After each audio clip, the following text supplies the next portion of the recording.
சற்று முன் கிடைக்கப்பெற்ற மிக மிக முக்கியமான செய்தி ஒன்று வெளியாகி உள்ளது. திராவிட முன்னேற்ற கழகத்திற்கு 48 மணி நேரம் கெடு கொடுக்கப்பட்டுள்ளது.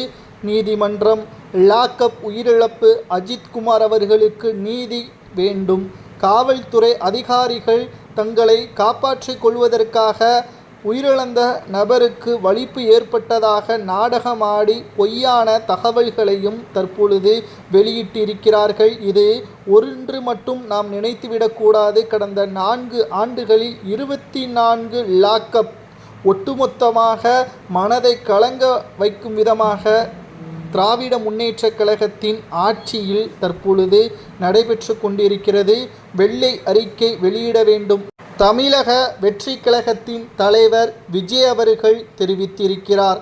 அது மட்டுமல்ல, எதிர்க்கட்சி தலைவரும் திராவிட முன்னேற்ற கழகத்தின் கூட்டணியுமான விடுதலை சிறுத்தைகள் மதிமுக போன்றவர்களும் கண்டனத்தை தெரிவித்துள்ளனர்.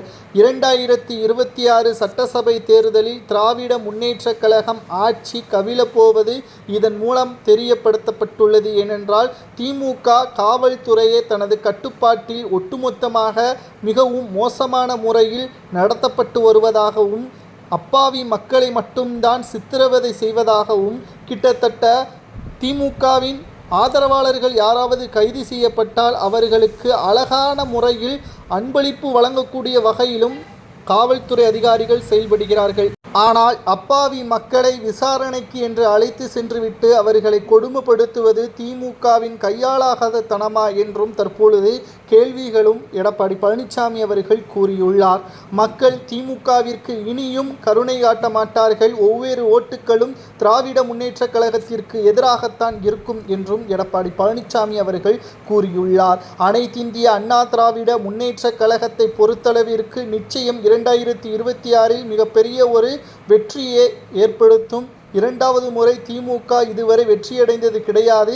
தற்பொழுது தமிழக மக்களுக்கு பாதுகாப்பு இல்லாத காரணத்தினால் அனைவரும் ஒன்று கூடி திமுகவை எதிர்ப்பதற்கு எடப்பாடி பழனிசாமி அவர்கள் அனைவருக்கும் ஆதரவாக, அதாவது தமிழக வெற்றி கழகமாக இருக்கட்டும், விடுதலை சிறுத்தைகளாக இருக்கட்டும், மதிமுக இவர்களுக்கு அழைப்பிதழ்களையும் கொடுத்துள்ளார். திராவிட முன்னேற்ற கழகத்திற்கு மிகப்பெரிய ஒரு சர்க்கலாகவும் அடுத்த 48 மணி நேரத்திற்குள் தகுந்த அனைத்து ஆவணங்களையும் நீதிமன்றத்தில் சமர்ப்பித்து குற்றவாளியாக, அதாவது அந்த பாதிக்கப்பட்ட நபர்களுக்கு ஏற்பட்ட உண்மையான நீதி, காவலர்களுக்கு என்ன தண்டனை என்பதையும் நீதிமன்றம் வெளியிடும். தமிழகம் ஒரு நல்ல குடிமகனை இழந்துவிட்டது என்றும் நீதிமன்றம் கூறியுள்ளது.